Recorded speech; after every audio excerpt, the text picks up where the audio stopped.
Welcome in teacher तैयारी दोस्तों। तो भैया एग्जाम एकदम आपके करीब आ गए हैं। ठीक है, तो प्रैक्टिस एकदम अच्छे से करिए। अब पढ़ने उड़ने का टाइम खत्म हो गया है। प्रैक्टिस करेंगे तो क्या होगा कि जो जो टॉपिक आपको लगता है कि दिक्कत है तो आप जाकर रिवीजन कर लोगे तुरंत।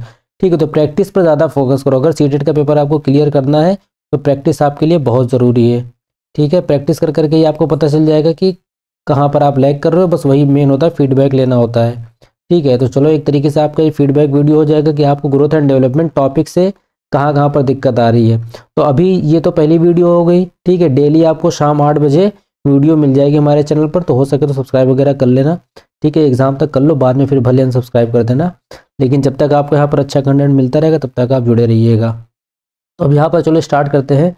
सबसे पहले देखिए ग्रोथ एंड डेवलपमेंट के क्वेश्चन रहेंगे, इसके बाद फिर थ्योरी वगैरह के या डिसेबिलिटीज़ के सबके क्वेश्चन आते जाते रहेंगे। ठीक है, तो पहले तो आप यहाँ पर ग्रोथ एंड डेवलपमेंट का स्टार्ट कर दीजिए प्रैक्टिस करना। सबसे पहला क्वेश्चन तो यहाँ पर है, in which of the following stages do children become active members of their peer group. ठीक है, क्वेश्चन का मतलब क्या हुआ कि कौन सी ऐसी स्टेज है इसमें ग्रोथ और डेवलपमेंट की जिसमें बच्चा अपने हम उम्र वालों के साथ रहना पसंद करता है, अपने साथियों के साथ रहना पसंद करता है। ठीक है, तो आपको अच्छे से पता होगा कि जब हम युवा अवस्था में होते हैं, ठीक है, मतलब जब एडोलसेंस वाली एज होती है उसमें। ठीक है, चलो फटाफट अब दूसरा क्वेश्चन देखो। कॉग्निटिव डेवलपमेंट मीन्स, अब ये कॉग्निटिव डेवलपमेंट आपने बहुत सुना होगा, सीडीपी जब से पढ़ रहे होगे तब से। कॉग्निटिव संज्ञानात्मक जिसको बोलते हैं, ये होता क्या है। तो देखो बच्चों, कॉग्निशन या कॉग्निटिव, ठीक है, इसका रिलेशन हमेशा किससे रहता है, इंटेलिजेंस से। ठीक है, तो डेवलपमेंट ऑफ इंटेलिजेंस क्या हो जाएगा आपका, कॉग्निटिव डेवलपमेंट का मतलब ही होता है कि इंटेलिजेंस का विकास होना। ठीक है, अब देखते हैं थर्ड क्वेश्चन यहाँ पर क्या है, विच of the following is not good for quality learning. ठीक है, कि मतलब अगर किसी टीचर को या किसी बच्चे को क्वालिटी लर्निंग चाहिए, ठीक है, कि आप ऐसा पढ़ो ऐसा समझो कि वो चीज़ आप भूलो ना। ठीक है, ये नहीं कि बस आपने रट्टा मार लिया। तो वहाँ यहाँ पर यही ऑप्शन दिया गया कि इनमें कौन सा ऐसा ऑप्शन है जो क्वालिटी लर्निंग के लिए बेहतर नहीं है। नॉट पर ध्यान देना। ठीक है, सीटेट में लगभग यही सब मेन होते हैं आपके, कि नॉट वगैरह इन सब पे ध्यान देना। ठीक है, अब इस क्वेश्चन को करेंगे कैसे, मेकिंग नोट। देखिए नोट्स बनाना तो ये तो अच्छी बात हो गई। एक्स्ट्रा रीडिंग ये भी अच्छी बात होगी, जितना आप रीड करोगे आप उतनी ही चीज़ों से गुजरते हुए चलोगे। यूजिंग गाइड बुक्स या सेल्फ स्टडी। अब देखो गाइड बुक रियलिटी में तो हम लोग यही यूज़ करके पास होते हैं। ठीक है, लेकिन गाइड बुक से कोई आप क्वालिटी लर्निंग नहीं हो जाएगी। ठीक है, वो बस पॉइंट टू पॉइंट आपको बताता जाएगा। क्वालिटी लर्निंग तब होगी जब आप सेल्फ स्टडी करोगे, एक्स्ट्रा रीडिंग करोगे और नोट्स बनाओगे। ठीक है, जैसा कि आपने सीरीटी के लिए किया होगा। अब देखो यहाँ पर फोर्थ वाले देखते हैं, human development is divided into domains such as. ठीक है, कि हमें पता है कि कुछ डोमेन है ह्यूमन डेवलपमेंट के, वो कौन कौन से डोमेन है। अब यहाँ पर देखो बच्चा कंफ्यूज कहाँ होता है, इतना तो लगभग सबको पता रहता है, फिजिकल होता है, कॉग्निटिव होता है, इमोशनल होता है। ठीक है, लेकिन अब यहाँ पर अगर आप देखो कन्फ्यूजन क्या होती है, फिजिकल, स्पिरिचुअल, कॉग्निटिव, सोशल। तो स्पिरिचुअल तो होगा नहीं, पहला ऑप्शन आपका कट गया इसे। Physical, emotional, cognitive and social, यहाँ पर कुछ बच्चों को लग रहा होगा। तीसरा इमोशनल, कॉग्निटिव, स्पिरिचुअल एंड बोला स्पिरिचुअल हटाई दो। Psychological, cognitive, emotional and physical. अब यहाँ पर देखो फिजिकल, इमोशनल, कॉग्निटिव, सोशल हो तो सकता है, लेकिन अगर यहाँ पर जैसे साइकोलॉजिकल है, एक और वर्ड आ जाता है साइको सोशल। ठीक है, अब अगर एग्जाम में साइकोलॉजिकल रहा होगा तो भी सही है, और अगर चेंज करके साइको सोशल कर दिया तो भी ये चार मेन डोमेन होते हैं। ठीक है, कॉग्निटिव, इमोशनल, फिजिकल। तो यहाँ पर जो सही ऑप्शन होगा वो ऑप्शन डी होगा। अब यहाँ पर देखते हैं फिफ्थ वाला, डेवलपमेंट स्टार्ट्स फ्रॉम। अब जो हमारा विकास होता है वो कहाँ से स्टार्ट होता है, पोस्ट चाइल्डहुड स्टेज से। पोस्ट मतलब आपको अच्छे से पता होगा, प्री मतलब पहले, पोस्ट मतलब बाद में। ठीक, तो अगर वर्ड का ही मतलब पता होगा तो यहीं से आप एलिमिनेट कर सकते हो ऑप्शन। प्री यहाँ पर लगा हुआ है, प्री यहाँ पर लगा हुआ है, स्टेज ऑफ इन्फेंसी से नहीं, प्री नेटल या प्री चाइल्डहुड। तो यहाँ पर जो राइट आंसर होगा प्री नेटल स्टेज से स्टार्ट हो जाता है। ठीक है, ये चीज़ को अच्छे से याद रखना। होता है क्या कि जब तक आप प्रैक्टिस नहीं करोगे ना तो आप कन्फ्यूजन क्लियर नहीं कर पाओगे। आप पढ़ के जाओगे एग्जाम दोगे, वहाँ पर एग्जाम में ऐसे ऐसे क्वेश्चन होंगे, ऐसे ऐसे ऑप्शन होंगे कि आपको कन्फ्यूज कर देगा। ठीक है, तो बेहतर है कि प्रैक्टिस करो अच्छे से ताकि कन्फ्यूज मत हो। इसीलिए टॉपिक वाइज प्रैक्टिस करा रहे हैं, ये नहीं कि कोई भी क्वेश्चन सारे मिला दिया। ठीक है, उससे क्लियरिटी नहीं मिल पाएगी कि आपको कहाँ पर सच में दिक्कत है, किस टॉपिक में, वो भूल जाओगे आप। इसलिए एक एक टॉपिक वाइज क्वेश्चन करोगे तो याद रहेगा। अब सिक्स्थ में देखो, development occurs in human being. अब जो डेवलपमेंट होता है हमारे शरीर में या इंसानों में, up to the end of adolescence period, सिर्फ एडोलसेंस पीरियड तक होता है। Up to the end of childhood या चाइल्डहुड की स्टेज तक होता है, उसके बाद फिर नहीं होता है। Up to the starting of adulthood या फिर थ्रू आउट द लाइफ। तो यहाँ पर देखो बहुत ध्यान देना, डेवलपमेंट की बात हो रही है, ठीक है, विकास की बात हो रही है। डेवलपमेंट कहाँ होता है हमारा, थ्रू आउट द लाइफ। पढ़ाया था ना मैं पहली वीडियो में, अगर आपको सीटीपी की वीडियोस देखना तो जाके देख लेना, प्लेलिस्ट में है। वॉर्म टू टॉम मतलब बताया था क्या, कि माँ के पेट में जब बच्चा रहता है तब से लेकर कब्र तक पहुँचते पहुँचते उसका क्या डेवलपमेंट होता ही रहता है।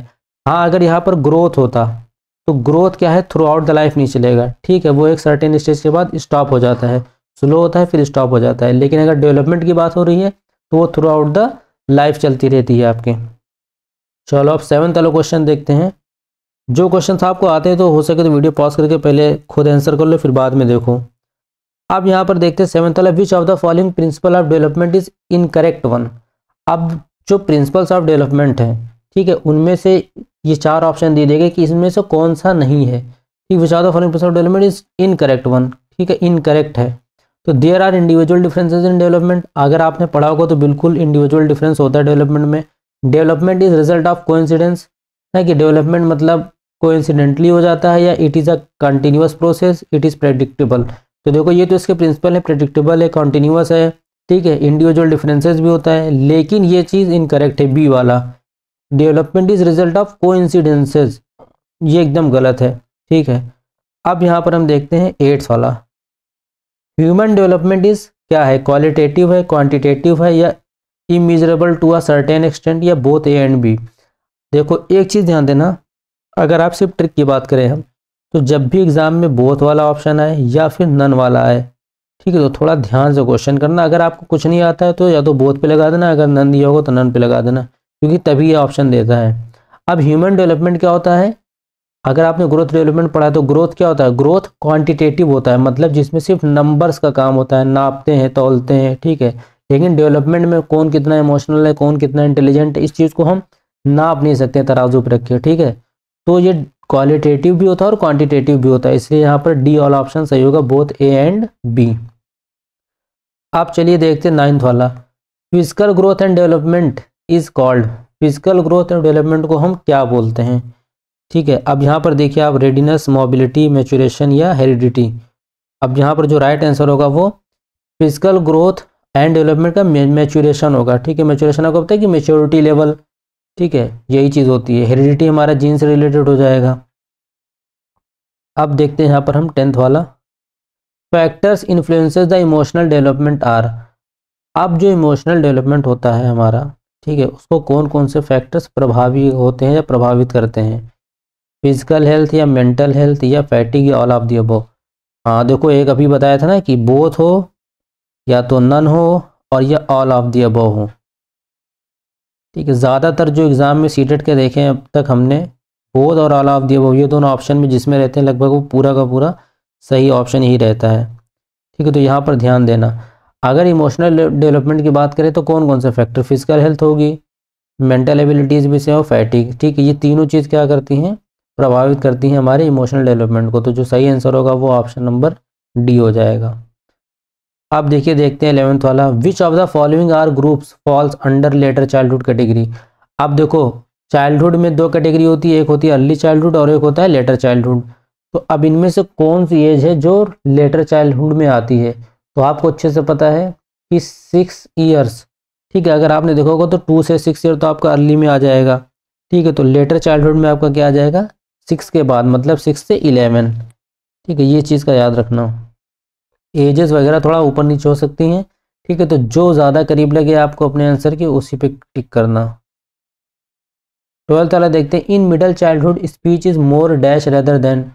अब ये मिडल चाइल्डहुड की बात करें, मिडल चाइल्डहुड मतलब ये इसकी कोई पर्टिकुलर वैसी एज नहीं कि फिक्स है। देखो 3 से 6 के बीच तो चलो अर्ली हो गई, फिर 6 से 11 के बीच लेटर होगी, तो बीच में जो बचता है आपका, मतलब आप 6 से लेकर 7 8 ऐसे कर सकते हो, ये आपका मिडल चाइल्डहुड में आ जाएगा, ठीक है। तो अब ये कह रहा है कि in middle childhood speech is more dash more animistic mature. तो देखो मिडल चाइल्डहुड में मेच्योर तो नहीं हो जाएगी अभी, हाँ ईगो सेंट्रिक हो जाती है, इज मोर रहते थे नहीं, ईगो सेंट्रिक भी आपकी मिडल चाइल्डहुड में नहीं होगी। तो यहाँ पर जो सही आंसर होगा वो डी होगा, in middle childhood speech is more socialised rather than ego centric, ठीक है, क्योंकि बच्चे को उस टाइम अपने घर में हर जगह माहौल मिल जाता है, ठीक है, सोशलाइज हो जाता है, तो उसकी जो स्पीच होगी वो मोर सोशलाइज होगी, ईगो सेंट्रिक नहीं होगी, ना कि सिर्फ अपनी बोले पड़ा है।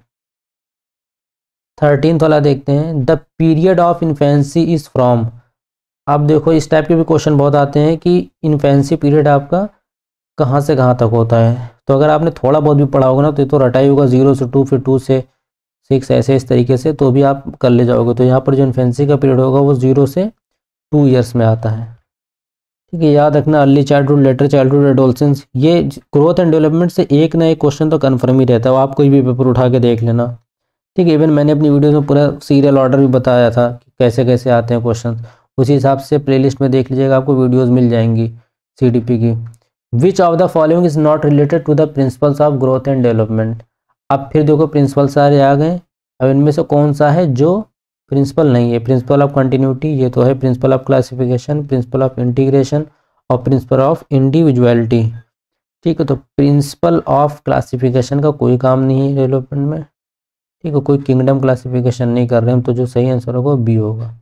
ठीक है, देखो कितना नॉर्मल ये सब क्वेश्चन को हम लोग लेते हैं कि प्रिंसिपल्स कौन पढ़ेगा क्या करेगा, लेकिन ऐसे ऐसे क्वेश्चन सब आ जा रहा है। 15 देखते हैं, in this stage the children develop great love for exploring and wandering.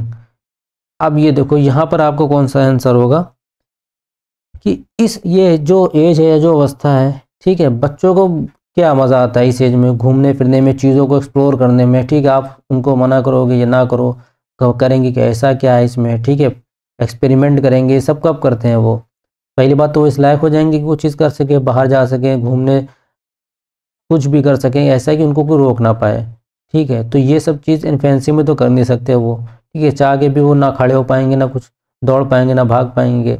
ठीक है, लेटर चाइल्डहुड ये भी नहीं होगा, जो सही आंसर होगा वो आपको हो जाएगा एडोलसेंस। ठीक है, ये एक पर्टिकुलर ऐसी एज होती है कि इसमें बच्चा एक्सप्लोरिंग वेंडरिंग करना बहुत पसंद करता है। तो आप ना हो तो कम से कम सिर्फ कीवर्ड से ही याद कर लो। 16 वाला देखते हैं, development proceeds from dash to dash. अब इस टाइप का क्वेश्चन बहुत आता है, लोग कंफ्यूज भी बहुत होते हैं, क्योंकि इसमें लगभग सबके मतलब आपको कायदे से अगर पता होंगे तभी आप कर पाओगे, वरना कंफ्यूज हो जाओगे। ठीक है, तो ये अच्छे से ध्यान रखना, डेवलपमेंट प्रोसीड्स फ्रॉम कॉम्प्लेक्स से हार्ड। बिल्कुल, कॉम्प्लेक्स और हार्ड का मतलब क्या सेम ही होता है, तो ये तो बिल्कुल नहीं होगा। स्पेसिफिक से जनरल, सिंपल से इजी। अब देखो सिंपल और इजी मतलब भी एक ही हो गया। ठीक है, तो अगर मतलब पता होगा तो आप पकड़ ले जाओगे। अब यहाँ पर देखो दो ही ऑप्शन फंसता है हमेशा, सीटेड एग्जाम में कोई भी क्वेश्चन ले लोगे दो ही ऑप्शन फंसाता है। Development proceeds from general to specific, जब बताया था डेवलपमेंट के बारे में तभी बता दिया था कि जो डेवलपमेंट होता है वो जनरल से स्पेसिफिक की ओर बढ़ता है। अब इसको अगर आपको ऐसे नॉर्मली समझना है तो आप ग्रॉस मोटर फाइन मोटर का मैंने एग्जांपल दिया था कि ग्रॉस मोटर स्किल्स में क्या होता है, पूरी की पूरी बॉटल पकड़ेगा या बॉल को पकड़ेगा या जंपिंग करेगा, कुछ भी करेगा। फाइन में क्या होगा, उस बॉटल का कैप खोल ले जाएगा, पेंसिल से लिख ले जाएगा, मतलब स्पेसिफिक काम करता रहेगा। और ऐसे जनरली काम करेगा, आप उससे बोलोगे कि क्या बोलते हैं, कोई सामान उठाओगे कि कैप उठा दो, तो कैप नहीं सीधे पूरी बॉटल दे देगा, क्योंकि वो ईजिली कर सकता है। तो डेवलपमेंट हमारा जनरल से स्पेसिफिक की ओर बढ़ता है, याद रखना। 17 देखो, विच of the following is not a principle of human development. Human development का प्रिंसिपल क्या है। ठीक है, ये क्वेश्चन इतना डाला इसलिए ताकि आपको प्रिंसिपल्स कम से कम याद हो सके। विच of the following not a principle of human development, sequential process होता है कि नहीं होता है, कंटिन्यूटी, रिवर्सिबल या जनरल टू स्पेसिफिक। अब देखो ये तो अभी हमने किया जनरल टू स्पेसिफिक वाला। ठीक है, तो इसको तो कहीं से गलत करना मत। अब है प्रिंसिपल ऑफ रिवर्सिबिलिटी, तो कभी नहीं सुना ना कभी आया, तो जो सही ऑप्शन होगा वो यही होगा आपका, क्योंकि प्रिंसिपल ऑफ सीक्वेंस भी होता है, प्रिंसिपल ऑफ कंटिन्यूटी भी होता है, जनरल टू स्पेसिफिक होता है। 6-7 प्रिंसिपल हैं, वो अच्छे से एक बार देख लेना। और पहला ही वीडियो पढ़ा होगा जो प्ले लिस्ट में ग्रोथ एंड डेवलपमेंट वाली, पहले ही वीडियो में सब कुछ बताया है। Which one of the following is the true statement corresponding to cephalocaudal principle of child development. अब देखो सेफेलोकॉर्डल प्रॉक्सिमोडिस्टल आपने सुना होगा। अब यहाँ पर देखो हम बता देते हैं फटा से। सिफेलोकॉर्डल पे हमने कहा था ऐसे आप सी लिखते हैं, मतलब हेड से टो की ओर। ठीक है, बच्चे का जो विकास होता है वो उसके हेड टू टो होता है, तो हेड टू टो मतलब या फिर टॉप से बॉटम की ओर। तो क्या होता है आपका सिफेलोकॉर्डल। और प्रॉक्सिमोडिस्टल क्या होता है, सेंटर से आउटवर्ड की तरफ डेवलपमेंट होगा।